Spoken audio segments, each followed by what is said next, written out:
Bueno, buenos días a todos. Mi nombre es Cristian Giraldo. Yo soy residente de Medicina Crítica y Cuidado Intensivo de la Universidad Tecnológica de Pereira, que se encuentra haciendo la rotación electiva de ultrasonografía crítica con la Universidad de Antioquia. El día de hoy, el tema que nos reúne es una pregunta clínica. La pregunta clínica es: ¿cuál es el abordaje ecográfico del paciente con choque indiferenciado en la UCI?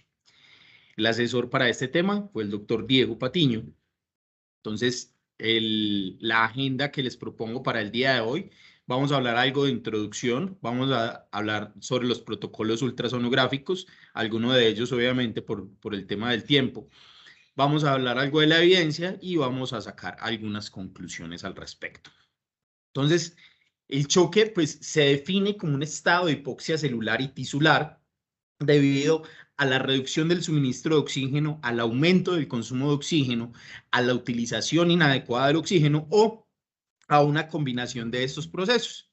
Esto ocurre más comúnmente cuando hay insuficiencia circulatoria, que puede manifestarse como hipotensión, y es importante entender y reconocer que la hipotensión no es una condición sine qua non del choque, es decir, pacientes normotensos o incluso pacientes hipertensos pueden estar en algún grado de choque, y esto es importante entenderlo para poder reconocerlo y poder hacer un tratamiento y un enfoque adecuado. Esta gráfica me parece muy interesante porque si bien el choque lo definimos como una condición, como una sola entidad, realmente cuando vemos pues son múltiples entidades que van enfocadas o que van de la mano de diferentes etiologías, y cada una de esas etiologías pues tiene condiciones fisiopatológicas basales, de base, que nos van a hacer que cada una de ellas pues tenga un enfoque, tenga una forma de estudiar y obviamente pues una forma de tratar diferente. Y al entender que si bien el choque es uno solo, pues nos enfrentamos mm, a múltiples enfoques fisiopatológicos, pues podemos hacer un mejor diagnóstico y un mejor tratamiento en el paciente. ¿Pero por qué es importante hablar de choque? Pues porque estamos hablando de una condición con una mortalidad cercana al 48%, casi el 50% de los pacientes en choque se van a morir. Y obviamente, si no hay un buen diagnóstico y si ese diagnóstico no es temprano, pues va a llevar a un tratamiento tardío y obviamente a aumentar esa mortalidad. Cuando hablamos de choque, pues la gran mayoría de estos pacientes van a ser de choque séptico. En este estudio de más de 1.600 pacientes se encontró que hasta el 62% de los pacientes que estaban en choque era un choque séptico, seguido por choque cardiogénico, hipovolémico, otros tipos de choque distributivo diferente al choque séptico, y el choque obstructivo como última de las etiologías. Cuando evaluamos el paciente con choque, pues los hallazgos clínicos asociados van a variar según la etología y el estado en el que se me presente el paciente. Van a ir desde la hipotensión, la taquicardia, la oliguria, la alteración del estado de conciencia, la taquipnea, cambios a nivel de la piel, acidosis metabólica e hiperlactatemia. Sin embargo, la mayoría de estas características clínicas pues no tienen una buena sensibilidad ni especificidad para hacer un diagnóstico etiológico de ese choque, ¿cierto? Pero muchas de estas manifestaciones clínicas pues nos van a brindar pistas sobre la etiología subyacente, y pues las vamos a utilizar obviamente de la mano con con los otros, con las otras herramientas que tenemos a nuestra disposición para hacer un adecuado diagnóstico. Entonces, cuando evaluamos la etiología del choque, pues tenemos, como ya dijimos, la clínica, que si bien no tiene una buena especificidad y una buena sensibilidad, pues es lo primero que tengo que evaluar en mi paciente. Estudios de laboratorio, estudios de imagen, y haciendo una correlación entre cada uno de estos, pues aparece la ultrasonografía. La ultrasonografía principalmente a la que nos vamos a referir el día de hoy, pues es la ultrasonografía a la cabecera del paciente, o la que conocemos como POCUS, ¿sí? Los estudios previos pues han sugerido que la ecografía a la cabecera del paciente o POCUS pues aumenta la precisión diagnóstica en los pacientes con choque indiferenciado, pero pues todavía es limitada la descripción completa de esa precisión diagnóstica y qué tantos cambios van de la mano de la realización de este. Cuando hablamos de protocolos ultrasonográficos, pues hay muchos, hay múltiples, obviamente pues no vamos a entrar a analizar cada uno de ellos en aras del tiempo, pero lo que quiero traerles y lo que quiero que evidenciemos con esta tabla es que la mayoría lo que van a hacer es evaluar unos puntos en común, van a cambiar más, es como el orden en el que lo evalúen, pero lo que vamos a querer evaluar es el paciente de una manera integral, buscando la causa de ese choque. Hablando de estos protocolos, pues hay dos que nos competen principalmente, que son el FASE extendido y el protocolo Rush. El FASE extendido, pues, está más enfocado en el paciente con choque de origen traumático, que realmente, pues, no es tanto como el objetivo de la charla, sino más bien el protocolo Rush, que es el que está enfocado en pacientes con choque no traumático. Sin embargo, nos vamos a dar cuenta que en algún punto ambos protocolos pues, van a compartir algunas características. Hablando del protocolo Rush como tal, pues es un protocolo que se empezó a desarrollar en el 2006 y hasta el 2010 se terminó como de elaborar y se fue publicando. ¿Y en qué se basa? Pues se basa en la noción de que cada etiología fisiopatológica del choque, es decir, distributivo, obstructivo, cardiogénico o hipovolémico, pues va a producir características fisiológicas que va a ser, digamos, fácilmente distinguible, y digo fácilmente, entre comillas, por ultrasonografía. Y de esta manera, pues, brindar un marco para generar el diagnóstico. Utiliza un modelo conceptual que podríamos decir, llamar de plomería para categorizar esas características ultrasonográficas en tres categorías habituales, y es la bomba, el tanque y las tuberías. Y hacer que de esta manera podamos entender fácilmente a qué nos referimos con cada uno de ellos. Entonces, cuando hablamos de la bomba, pues hablamos de derrame, hablamos de función y hablamos de tamaños de cavidades cardíacas. Cuando hablamos de la tubería, hablamos principalmente de la aorta y de trombosis venosa profunda. Y cuando hablamos del tanque, hablamos de evaluar a nivel de la vena cava inferior, evaluar los pulmones y evaluar filtraciones de ese tanque. Como ya les decía, aquí se nos junta un poquito el fase extendido y es donde vamos a encontrarnos con este. Empezando con el primero, pues la bomba se refiere a la función y la patología que rodea el corazón. Aquí lo que vamos a hacer es un examen ecocardiográfico enfocado y aquí pues hay que hacer claridad en eso, que es un examen enfocado en el que vamos a responder preguntas puntuales, ¿sí? Y lo vamos a hacer principalmente en 3 puntos que nos van a dar 4 vistas. El parasternal eje largo, el parasternal eje corto, el apical 4 cámaras y el subsifoideo. Aquí nos vamos a hacer, como les digo, 3 preguntas. La primera es, ¿el paciente tiene derrame pericárdico? Y obviamente de la mano de ese derrame pericárdico, recordemos que estamos hablando de un paciente que está en choque y estamos buscando por qué tiene choque.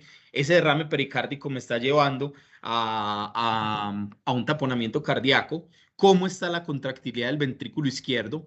Y si hay dilatación del ventrículo derecho. Entonces, el primero de los puntos, si hay derrame pericárdico, pues lo primero que tenemos que hacer es identificar ese derrame pericárdico. La idea es identificarlo en cualquiera de las 4 vistas. Obviamente, la ideal sería hacerlo en las vistas subsifoidea y parasternal eje largo. Sin embargo, pues como ya sabemos, nuestros pacientes a veces tienen dificultades para lograr algunas ventanas, entonces lo que se recomienda es que se haga al menos en 2 ventanas, y la idea es que tener una profundidad suficiente donde veamos la aorta, porque muchas veces se nos puede confundir con derrame pleural y la aorta pues nos puede ayudar a diferenciar entre el derrame pleural y el derrame pericárdico. El otro punto, además de tener el derrame pericárdico como tal, es mirar si hay signos de taponamiento. Entonces, cuando hablamos de signos de taponamiento, entonces el colapso del ventrículo derecho durante la diástole, que es cuando debería estar llenándose, es muy específico de taponamiento, con una especificidad cercana al 90%, y por el contrario, el colapso de la aurícula derecha durante la sístole tardía, que es cuando esa aurícula debería estar más llena, tiene mayor sensibilidad. Y la ausencia del colapso en cualquiera de las cámaras pues nos va a llevar a una sensibilidad cercana al 90% para descartar un taponamiento cardíaco. Y el otro signo, finalmente, de taponamiento cardíaco, pues es la evaluación de la vena cava inferior, que la vamos a encontrar distendida y sin colapso respiratorio. Vamos a ir viendo que a pesar de que la evaluación del protocolo Roche es sistemática y nos va diciendo evalúe esto, evalúe esto, evalúe esto, muchas veces dentro de uno de los protocolos vamos a terminar evaluando de una vez el otro. Entonces aquí ya estamos evaluando, por ejemplo, la vena cava inferior, que si bien vamos a ver más adelante, hace parte de otro de las cavidades. Lo siguiente que vamos a evaluar es la contractilidad del ventrículo izquierdo. Hay diferentes enfoques, pero recordemos que lo que estamos haciendo en este momento pues es eh, una evaluación enfocada, ¿sí? Una evaluación enfocada de la función de mi paciente. Entonces, lo primero que vamos a hacer es el enfoque cualitativo, es decir, yo cómo veo esa contractilidad del ventrículo izquierdo, simplemente haciendo una vista rápida, sin hacer cálculos más profundos. Entonces, para esto, pues lo voy a hacer en ventanas de paraesternal, eje largo o en apical 4 cámaras. Y lo que voy a buscar son dos cosas principales. ¿Cómo es el cambio en el volumen y en el movimiento de las paredes de estas cavidades del ventrículo izquierdo? Y cómo se mueve la valva anterior de la válvula mitral hacia el tabique, ¿sí? Que es como lo vemos acá. Esto es una función normal. Entonces, lo que buscamos principalmente es evaluar esa función sistólica. Y esto es importante, ¿por qué? Porque cuando tenemos un choque cardiogénico, pues vamos a encontrar paredes hipodinámicas como lo vemos acá y un movimiento de la válvula mitral disminuido, vemos que no se logra abrir del todo y esa valva pues no logra conectarse o no logra excursionar hasta el tabique. Y en el choque hipovolémico y distributivo, pues lo que vamos a ver es una precarga disminuida, una contractilidad aumentada, y esto se va a ver traducido en una obliteración casi completa del espacio ventricular en sístole, que es como lo vemos acá, que aquí lo que podríamos decir es que vemos unas cavidades cardíacas hiperdinámicas, que en la relación adecuada con el estado clínico de mi paciente, pues nos puede hablar de que hay un choque hipovolémico o distributivo.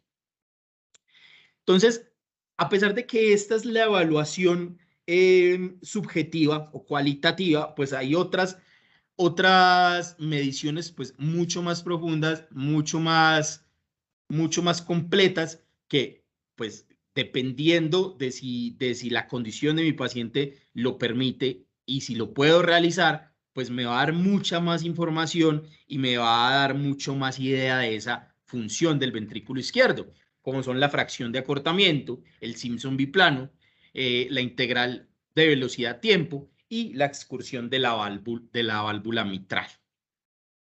Ya pasando al tamaño del ventrículo derecho, ¿por qué es importante? Pues porque un aumento súbito de la presión en las cavidades derechas, pues es altamente sugestivo de tromboembolismo pulmonar.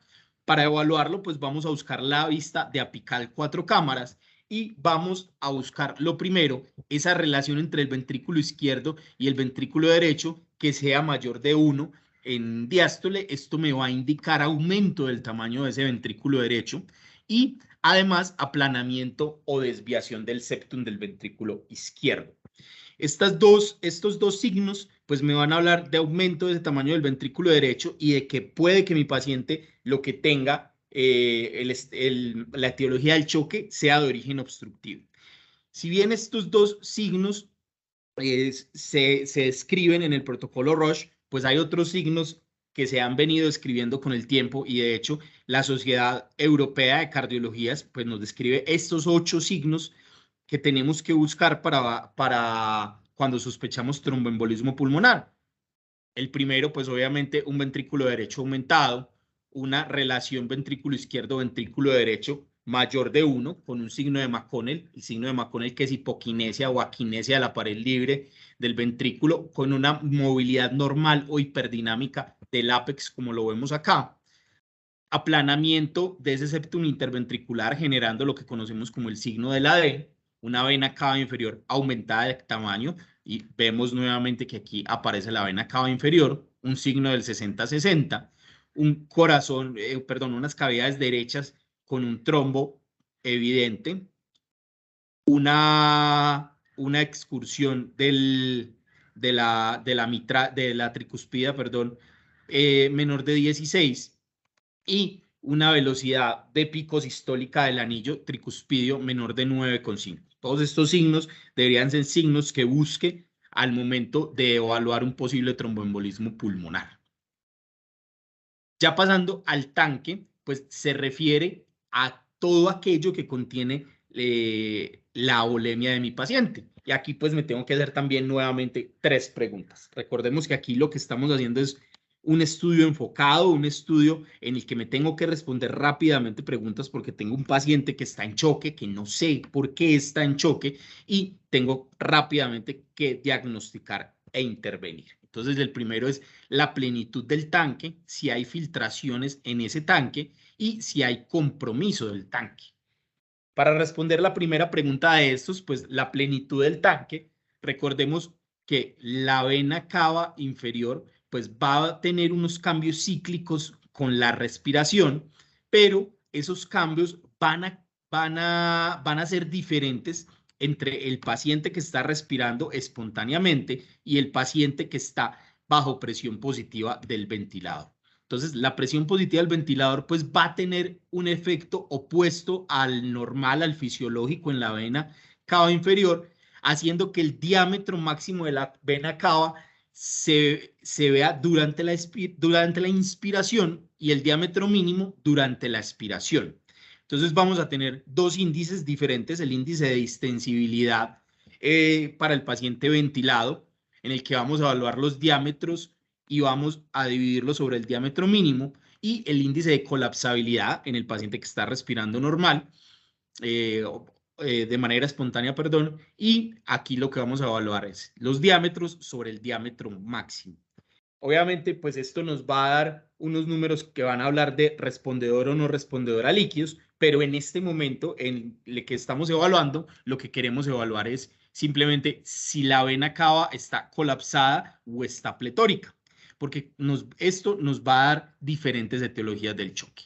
Una vena cava inferior pletórica nos va a hablar de una posible etiología obstructiva o cardiogénica del choque, mientras una vena cava inferior colapsada, como lo vemos acá, nos va a hablar más de un choque hipovolémico o distributivo.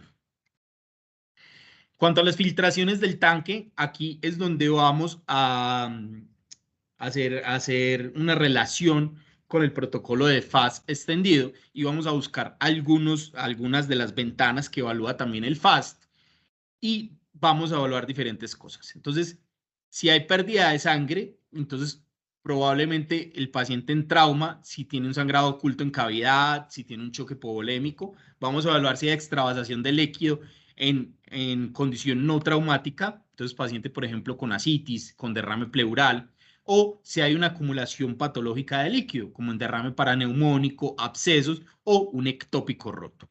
Para eso, pues vamos a utilizar 3 ventanas principalmente, que es el cuadrante superior derecho, el cuadrante superior izquierdo y el suprapúbico. En el cuadrante superior derecho, pues las 3 ubicaciones más comunes para encontrar líquido aquí es el espacio hepatorrenal, el saco de Morrison y la punta caudal del hígado. Y vamos a encontrar, como lo vemos acá, en el espacio de Morrison como tal.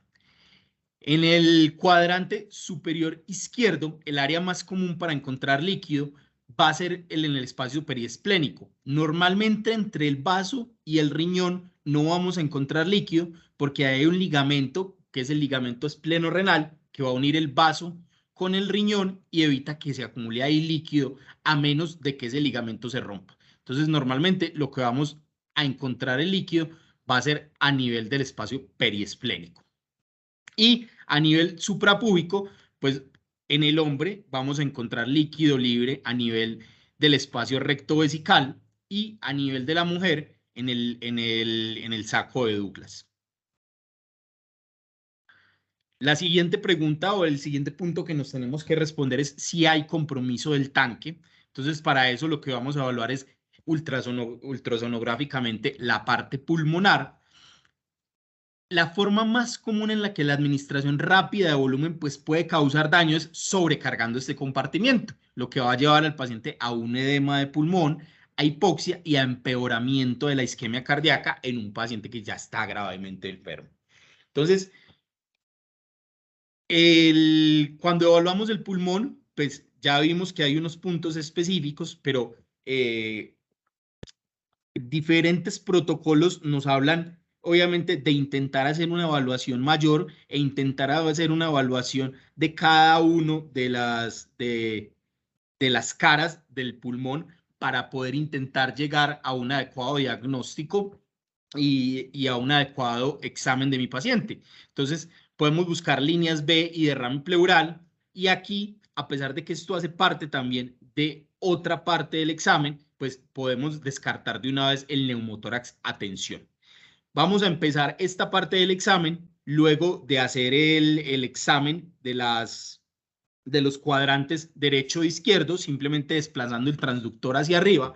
Y los signos que vamos a buscar, como ya les dije, líneas B, vamos a buscar derrame pleural y podemos encontrar también otros hallazgos como signo del código de barras o signo del punto pulmonar, hablándome estos dos más de neumotórax y estos dos más de sobrecarga, y esto pudiéndome hacer una adecuada diferenciación en el diagnóstico.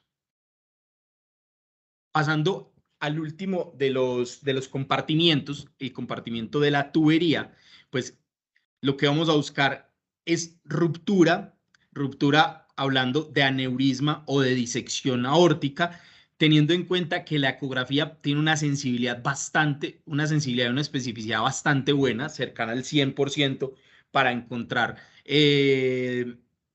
aneurismas de aorta abdominal, no tanto así para la disección aórtica, donde la sensibilidad ronda el 65% aproximadamente, pero pues es importante hacer la búsqueda de ambos cuando nos encontramos en un paciente en choque.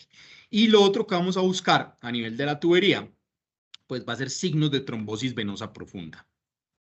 Entonces, el primero de ellos, la ruptura, pues de la ruptura de aneurismas de aorta abdominal. Es importante aquí entender que la mayoría de esos aneurismas de aorta abdominal rotos no van a tener líquido libre intraperitoneal. La mayoría de los aneurismas de aorta abdominal normalmente se rompen hacia el retroperitoneo y esta sangre extravasada pues no la vamos a poder ver fácilmente a través de la ecografía. Entonces, cuando hablamos de una aorta, lo normal es que esté aproximadamente cercana a los 3 centímetros, y cuando está por encima de 5 centímetros y tenemos un paciente en choque, normalmente deberíamos considerar una ruptura aguda en esta condición. Debemos buscar las vistas ecográficas en al menos 4 niveles y hacer énfasis en la aorta infrarrenal, porque pues este es el sitio donde más aneurismas se presentan, y las imágenes las deberíamos hacer en orientación transversal y longitudinal, buscando las mediciones entre pared exterior a pared exterior. ¿Por qué se hace también de manera longitudinal? Porque si solo lo hacemos de manera transversal, se nos pueden pasar algún tipo de aneurismas saculares que no se van a ver tan bien en los cortes transversales. Cuanto a la disección, pues ya lo había dicho, la ultrasonografía no es el estudio estándar para la detección y por ende tenemos que entender que una ecografía normal no lo descarta, y si la clínica de mi paciente me sugiere una disección de aorta abdominal, así aquí no vea nada, pues tengo que continuar el estudio para hacer un diagnóstico. Normalmente lo que vamos a encontrar va a ser una dilatación de la raíz de la aorta con un tamaño superior a 3,8 centímetros y un colgajo de la íntima aórtica. Puede presentarse derrame pericárdico e insuficiencia aórtica, pero la no presencia de estos pues no me descarta tampoco pues la presencia de la disección. Y aquí es importante tener en cuenta que una ventana adicional, que es la ventana suprasternal, pues me va a permitir evaluar de una mejor manera el arco aórtico que las otras ventanas. Además, el uso del Doppler color pues me va a ayudar a confirmar la imagen de disección que veo. Entonces, de aquí lo que podemos encontrar, aquí un ejemplo de un aneurisma de aorta abdominal fusiforme con un trombo en su interior. Aquí vemos un aneurisma de aorta abdominal que es sacular, y si bien aquí lo estamos viendo en el corte transverso, pues este es uno de los que se nos puede pasar si no lo vemos en un eje largo, porque en ocasiones pues son pequeños y podrían pasarse. Y a nivel de la disección, aquí vemos el flap de disección. Vemos aquí el colgajo de disección utilizando el Doppler que nos ayuda a confirmar el mismo. Y aquí la insuficiencia aórtica que puede acompañar la disección. Pasando ya a la otra parte de las tuberías, en la obstrucción, y cuando hablamos de obstrucción, pues nos referimos específicamente a una trombosis venosa profunda. Si se sospecha un evento tromboembólico, que esa sea la causa del shock, pues el siguiente paso siempre tiene que ser la evaluación del lado venoso de las tuberías. Pues tenemos que tener en cuenta que la mayoría de las embolias pulmonares se originan en trombosis venosas profundas de miembros inferiores. Pues el examen se concentra principalmente en la evaluación de las piernas como tal. Entonces, hacemos el protocolo de ultrasonografía de compresión de 3 puntos, donde vamos a evaluar a nivel de la vena femoral, a nivel de la vena femoral superficial del muslo y a nivel de la poplitea con la trifurcación. Entonces, estas son las imágenes que vamos a ver a nivel de cada una de ellas. Y hay 3 formas en las que podemos confirmar una trombosis a este nivel. La primera y la definitiva, pues es la visualización del coágulo. Sin embargo, tengamos en cuenta que los coágulos agudos pueden ser hipoecoicos o incluso anecoicos y podemos no verlos inicialmente. Entonces, signos indirectos como la no compresibilidad de la vena o el aumento del Doppler color nos van a ayudar al diagnóstico. Entonces, así es como vamos a hacer el protocolo. Inicialmente en el primer punto eh, a nivel de la vena femoral común, luego nos vamos a pasar al segundo punto y finalmente en la poplitea buscando la trifurcación y haciendo compresión a estos niveles para buscar alguno de los signos de los que hablamos ahorita. Y esos signos, pues la no compresibilidad, como lo vemos aquí, la idea es hacer una compresión suficiente en la que se logre comprimir la arteria y ver, como en este caso, que la vena no se está comprimiendo porque en su interior tiene un coágulo. El aumento del Doppler color, como lo vemos en este caso, y aquí que nos muestran un coágulo asociado, y pues el signo definitivo que es la visualización directa del coágulo, como en este caso. Entonces, en este cuadro, lo que les quiero traer es un resumen de cada uno de los hallazgos a nivel de la bomba, el tanque y la tubería y cómo se vería en cada una de las etiologías del choque. Entonces, en el choque distributivo, a nivel de la bomba vamos a ver la que está hiperdinámico, pero aquí tenemos que tener cuidado porque obviamente un paciente que tenga un cuadro séptico pues puede tener falla cardíaca inducida por esa sepsis. A nivel del tanque podemos encontrar una vena cava colapsado y a nivel de la tubería pues no vamos a encontrar nada en este caso. A nivel del obstructivo vamos a ver taponamiento, podemos ver signos de taponamiento, podemos ver un ventrículo derecho dilatado, podemos ver trombos intracardíacos. A nivel del tanque podemos ver que no haya deslizamiento pleural y una vena cava inferior dilatada. Y a nivel de la tubería, signos de trombosis venosa profunda. En choque hipovolémico podemos encontrar una bomba hiperddinámica con una vena cava inferior colapsada y unos signos de fast positivos, y a nivel de la tubería podemos encontrar aneurisma de aorta abdominal o disección. En el cardiogénico, signos de falla del ventrículo izquierdo o derecho, con una vena cava inferior dilatada, líneas B difusa, derrame pleural o ascitis, hablándonos obviamente de acumulación de líquidos, y sin hallazgos a nivel de la tubería. Ya pasando a la evidencia, pues este primer estudio que les traigo es un estudio realizado en Turquía, un estudio prospectivo donde 180 pacientes con una presión arterial sistólica menor a 100 o con un índice de choque mayor a 1, lo que se hizo fue buscar un diagnóstico preliminar. Se le decía al médico, evalúa al paciente, cuál es su diagnóstico preliminar, ahora haga un protocolo Roche y luego el protocolo Roche diga cuál es su diagnóstico preliminar.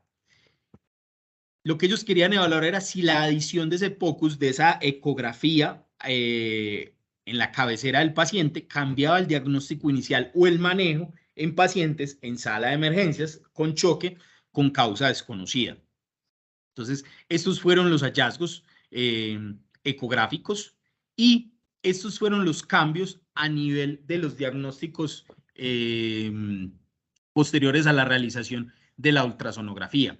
Entonces, vemos cómo, si bien no cambiaron en un 67% de los diagnósticos, sí hubo un cambio importante a nivel de, por ejemplo, la sepsis, a nivel de la isquemia miocárdica, y a estos pacientes se les hizo seguimiento hasta el alta y posteriormente en consulta externa, donde se llegó a un diagnóstico final. Entonces, cuando evaluaron los hallazgos o el diagnóstico, más bien el diagnóstico preliminar antes y después de la ultrasonografía con el diagnóstico final, vieron que hubo una diferencia estadísticamente significativa con un aumento importante del 60 al 85% en el diagnóstico, en que coincidiera el diagnóstico que se realizó después del protocolo ecográfico con el diagnóstico final de los pacientes. Y este fue el diagnóstico definitivo, donde obviamente vemos en primer lugar la sepsis como la etiología principal del choque.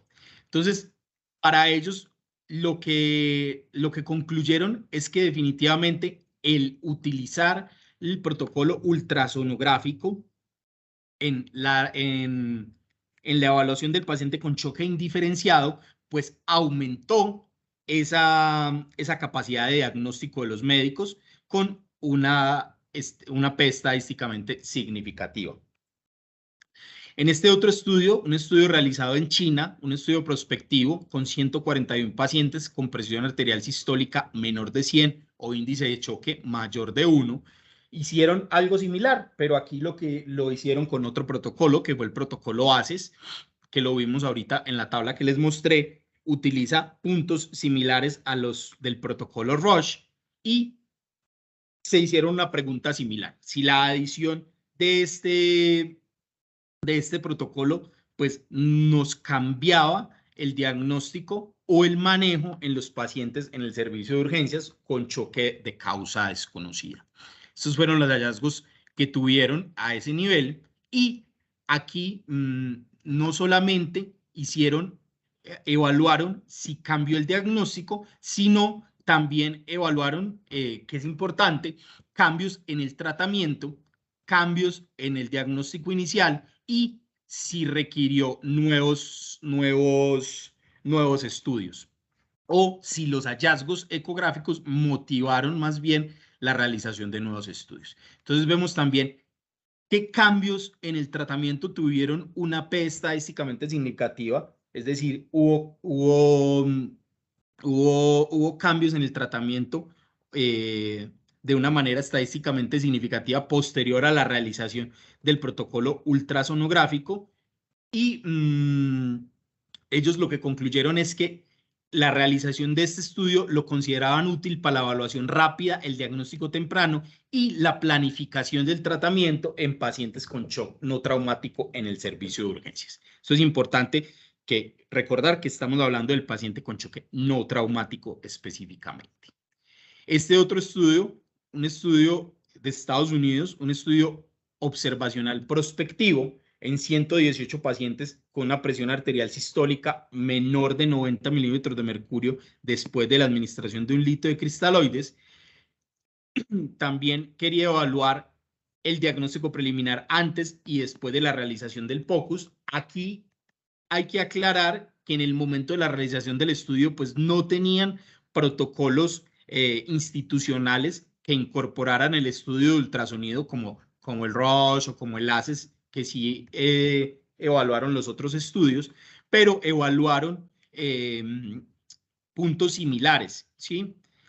Lo que querían ellos evaluar era si la realización de pues ayudaba a la identificación de la causa, si además ayudaba a generar cambios en el plan de tratamiento, si había cambios en el uso de recursos o cambios en la disposición del paciente, es decir, si el paciente hacia qué servicio de la institución se dirigía.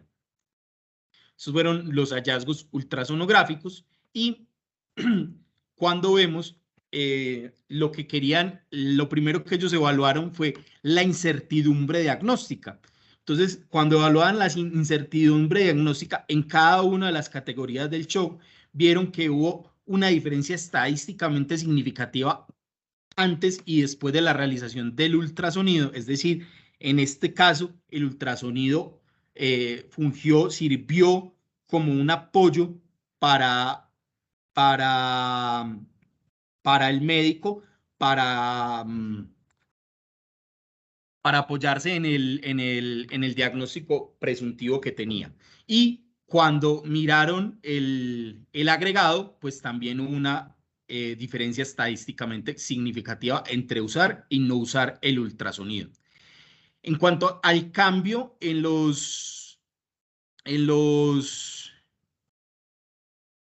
el plan de tratamiento, pues encontraron que la utilización temprana de esta ecografía en la cabecera del paciente, utilizando un protocolo de hipotensión, pues tuvo un impacto clínicamente significativo en el diagnóstico diferencial. Además, pues condujo a cambios significativos en el manejo de los pacientes en el servicio de urgencias, ¿cierto? Finalmente, este estudio, que es como el único estudio así grande, multicéntrico, controlado, utilizado que encontré, fue un estudio que se realizó entre Sudáfrica y Canadá. Fueron 270 pacientes con una presión arterial sistólica menor de 100 milímetros de mercurio o un índice de choque mayor de 1, donde evaluaron POCUS temprano versus atención estándar sin POCUS en estos pacientes. Lo que evaluaron las medidas primarias fueron supervivencia a los 30 días y alta hospitalaria, y las medidas de resultado secundario incluyeron tratamiento inicial, estudios adicionales y la duración de la estancia hospitalaria. Entonces, este es el diagrama de flujo de cómo se hizo la división o la aleatorización de estos pacientes. Estas fueron las características de base de los pacientes, tanto el estudio de ecográfico como el estudio control, donde vemos pues que son dos grupos que son comparables entre sí. Estos fueron los hallazgos.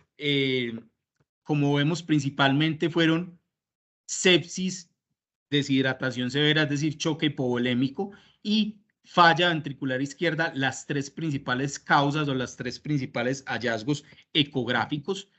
Hay muchos otros, pues, pero los tres principales fueron estos. Entonces, ¿cuáles fueron los hallazgos? Si vemos, pues realmente no hubo una diferencia estadísticamente significativa ni en la supervivencia a los 30 días, ni en el alta, ni en los líquidos administrados, ni en los en los inotrópicos recibidos, ni el ingreso a la UCI, ni el estancia a la UCI. Entonces, para ellos lo que encontraron es que el uso de estos protocolos no podían definir o no podían concluir que hubiera una diferencia estadísticamente significativa en el uso de estos protocolos para este grupo de pacientes. Entonces, pues les llamó mucho la atención los hallazgos e hicieron un estudio post-hoc, hicieron un análisis post-hoc de este estudio, que es este otro que les traigo acá, y pues lo que ellos veían era que el ensayo aleatorizado previo había informado que el POCUS para la atención de estos pacientes no mostraba beneficios en la supervivencia. Entonces aquí empieza uno como a preguntarse, ¿será que sí? ¿Será que no? Entonces hicieron este estudio post-hoc para ver si el POCUS condujo a cambios en la atención brindada en pacientes en dos grupos específicos. Entonces lo dividieron entre pacientes con choque de origen cardiogénico y pacientes con choque de origen no cardiogénico. Obviamente, cuando comparamos en esta primera gráfica la cantidad de líquidos administrados entre los pacientes con choque de origen cardiogénico y con choque de origen no cardiogénico, pues aquí sí hay una diferencia importante que se observa.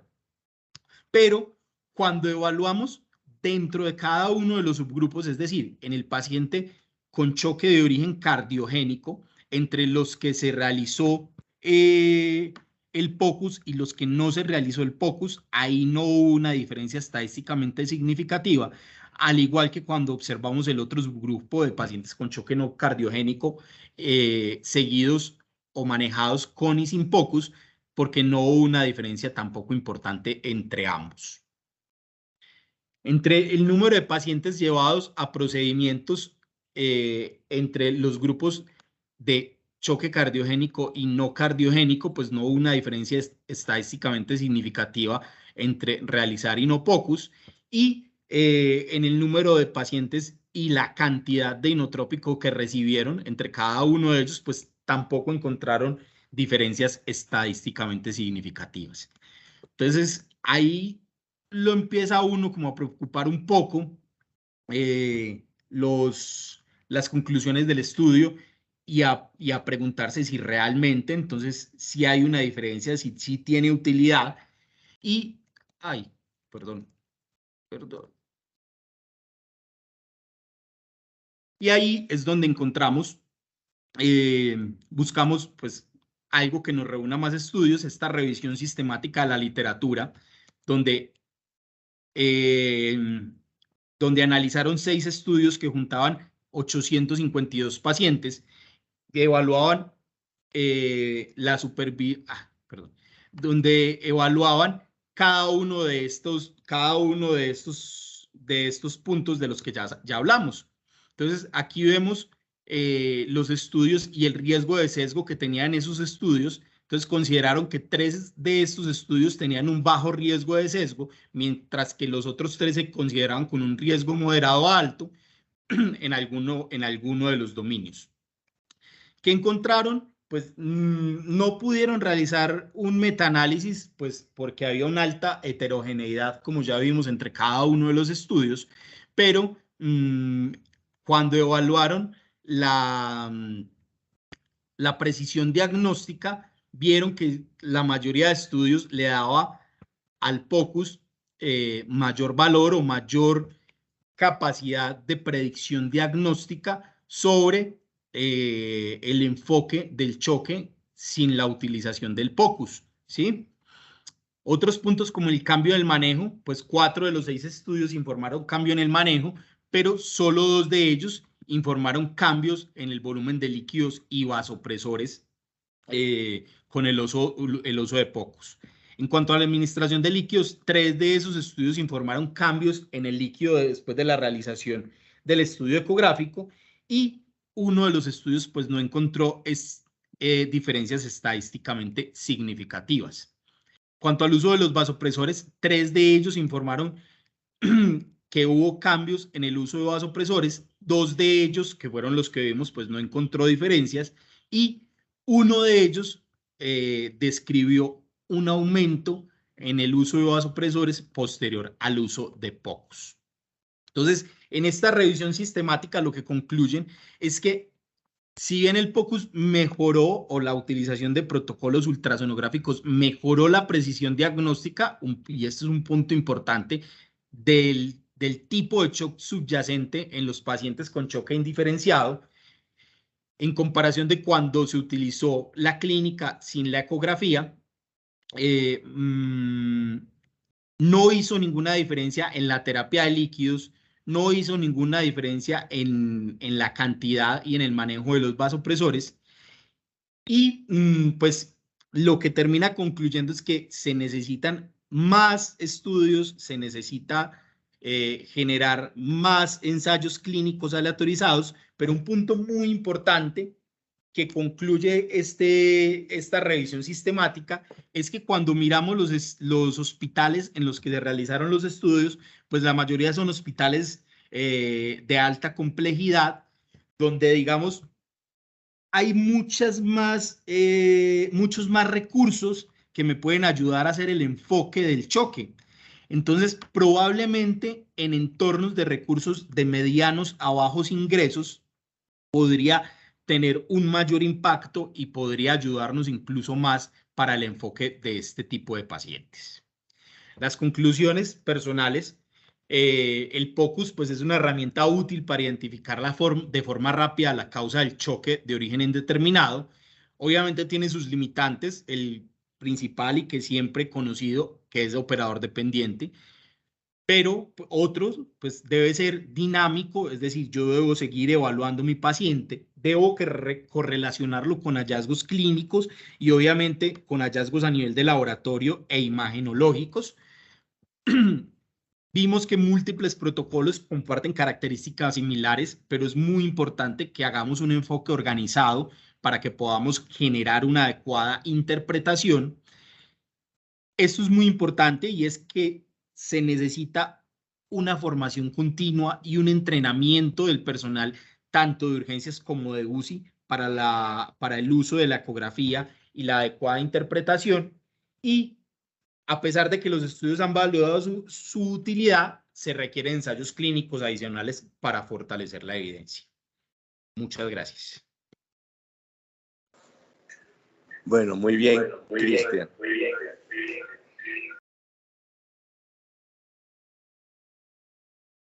Cristian, bueno, muy bien. ¿Se me está escuchando ahí? Sí. Sí, profe, ahí lo estoy escuchando. Cristian, muy buena revisión. A ver si alguien del público tiene la mano levantada, tiene preguntas, observaciones, si el profesor Dieguito Patiño quiere decir algo antes del debate. Bueno, yo me voy a atrever a decir algo, pues, como para que arranquemos el debate.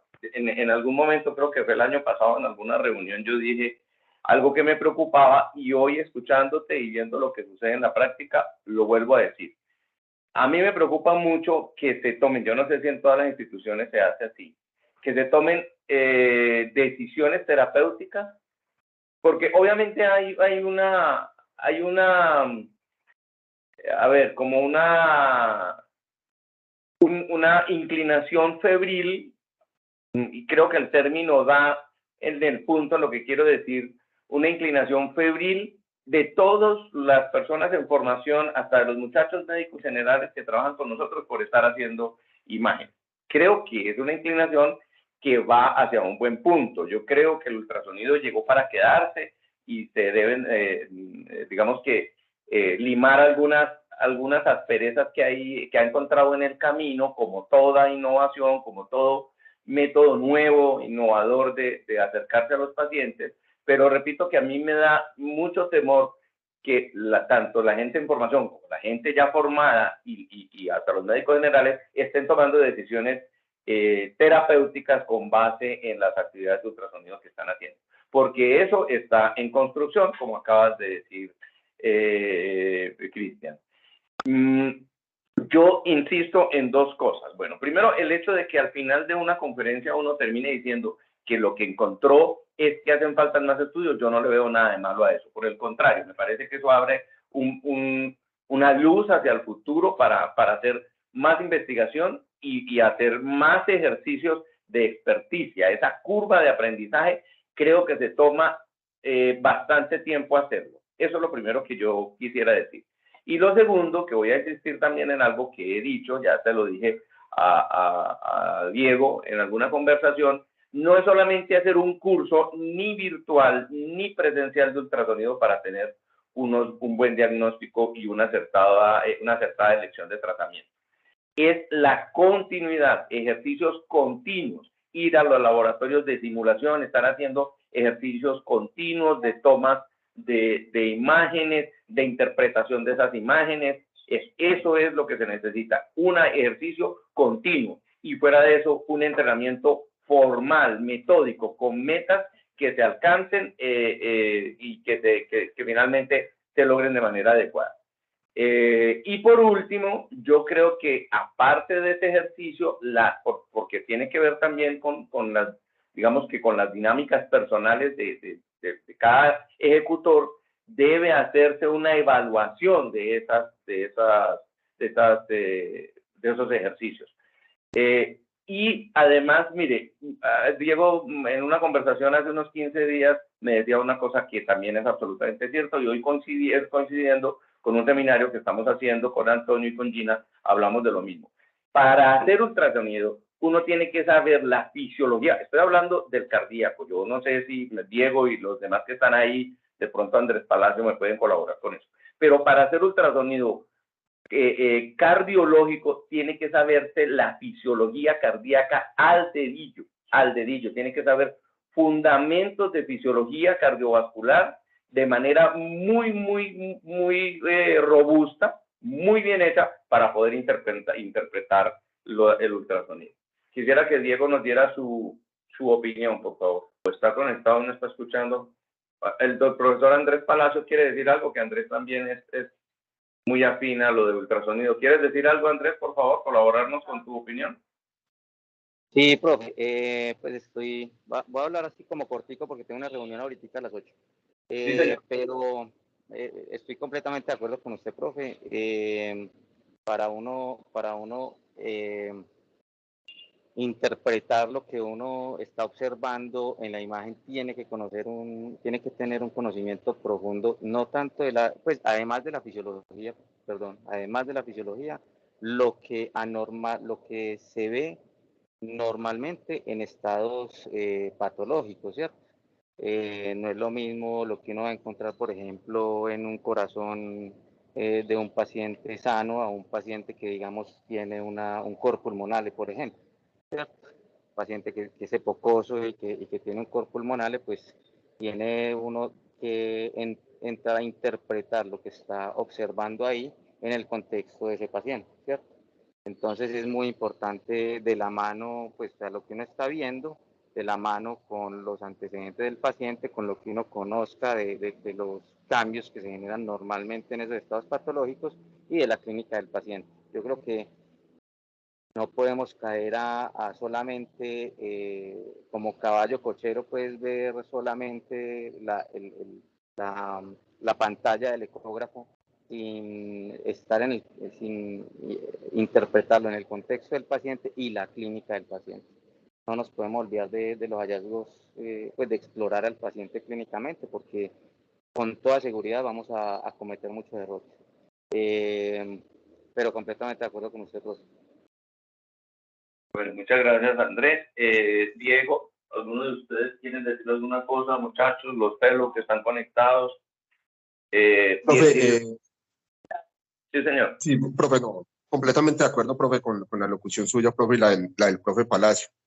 Sin embargo, yo sí creo que uno podría lograr un muy buen nivel de aproximación ultrasonográfico. Sin embargo, profe, esto, como usted dijo, profe, otra vez, requiere otra vez interpretarlo en el contexto e incluso no basándose solamente en la ecografía, lo cual obviamente no es lo correcto, pero para hacer la discusión académica, requeriría uno demasiado tiempo, profe, otra vez, para poder vos revisar toda la interacción completa, corazón-pulmón, para vos revisar el resto, profe, otra vez de situaciones que están pasando en el momento, y requeriría la realización de pruebas dinámicas en el contexto del paciente, modificaciones en términos del ventilador, modificaciones en términos de administración de fluidoterapia. O sea, sería un trabajo, profe, que incluso y requeriríamos, uno, un equipo muy avanzado, porque la otra limitante también a la hora de uno realizar una medicina de precisión ultrasonográfica es el equipo que uno tiene disponible. Muchas veces queremos realizar un diagnóstico de certeza, cuando lamentablemente el equipo que tenemos a nuestra mano no es el de mejor característica. Y digámosle que parte de cómo uno entiende eso es el simple hecho de la inversión en tecnología. O sea, no es lo mismo si yo tengo un equipo de 20 millones de pesos, si yo tengo un equipo de 1.200 millones de pesos. Eso indiscutiblemente se ve reflejado en términos de la calidad de la imagen, las repercusiones el procesamiento y el postprocesamiento de imagen que yo estoy logrando. Entonces, la cantidad de hallazgos clínicos en medicina de precisión que me pueden dar un mismo hallazgo ultrasonográfico grande, macro, que es lo que muestran estos protocolos, es muy diverso. Entonces, digamos que uno, requiere muy buen nivel de entrenamiento, dos, requiere un muy buen equipo, y tres, requiere muchísimo tiempo para yo descartar toda la otra cantidad de diagnósticos diferenciales. Y en este sentido, profe, digámosle que incluso puede ser más rápido entonces la valoración si arranco de manera protocolizada, como usted nos lo ha enseñado, profe. Uno, teniendo unas muy buenas bases de fisiología; dos, realizando una buena exploración y examen clínico de mi paciente, y una buena revisión de la historia clínica. Sí, de acuerdo. Dieguito, de todas maneras, ya sé que estás cuadrando esos espacios. Yo no pudiste estar en esa reunión, pero la semana pasada hablamos con todos los pelos y ellos están de acuerdo. Hay que no solamente hacer el primer acercamiento, o sea, el primer entrenamiento que les están haciendo con lectura de la literatura científica y eso, sino estar haciendo de manera rutinaria algunos reentrenamientos en ultrasonido, ojalá ya en el laboratorio de simulación, cada uno prestándose de paciente para que el otro utilice el equipo que compraron en la facultad, que está muy bueno. Entonces no es sino que empieces como a cuadrar ahí con Ricardo y con los demás muchachos esos reentrenamientos los días que vengas para que se arranquen el próximo año, ¿cierto? Para que los que están en segundo año puedan hacer durante el semestre del próximo año esos reentrenamientos, y los que están en primer año arranquen ya el curso. ¿Listo? Sí, profe, claro que sí. Muchas gracias, bueno, profe. Listo, se nos acabó el tiempo. Cristian, muchísimas gracias, muy buena presentación, gracias a todos, nos vemos el próximo jueves en las actividades del programa. ¿Listo? Una feliz día para todos. Feliz día, muchas gracias a todos por la atención. Hasta luego. Gracias, profe.